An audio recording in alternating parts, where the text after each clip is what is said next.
Le géant américain de l'électronique Apple a enrayé la longue glissade de ses ventes d'iPhone en Chine avec un bond de 40% de ses livraisons de smartphones sur ce marché crucial au troisième trimestre selon les estimations du cabinet indépendant Canalys. Quelques 11 millions d'iPhones ont été écoulés sur la période juillet-septembre en Chine contre seulement 8 millions sur la même période en 2016, a assuré Canalys dans un rapport faisant état d'un vigoureux rebond après 18 mois de repli des ventes de la marque à la pomme dans le pays.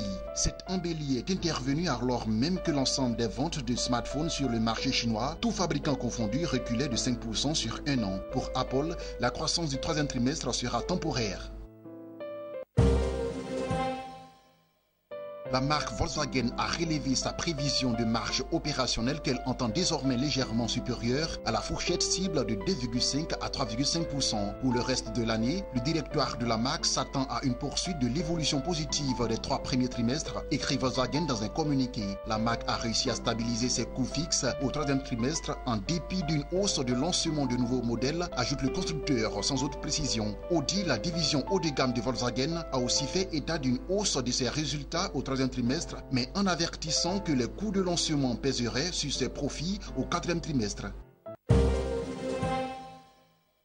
Selon le magazine Forbes, Jeff Bezos a repris la première place de l'homme le plus riche au monde, dépassant Bill Gates une deuxième fois. Déjà en juillet, Jeff Bezos avait dépassé la fortune du fondateur de Microsoft durant quelques heures. Brièvement, Bill Gates a perdu son titre au profit du fondateur d'Amazon puisque la fortune du groupe a été estimée à 90,5 milliards de dollars contre 90 pour Microsoft. Un patrimoine que Bezos a obtenu grâce à ses presque 90 millions issus de sa participation au capital d'Amazon, soit la compétition pour la première place suit son cours entre les deux hommes et la balance semble plutôt pencher pour le patron d'Amazon en ce moment.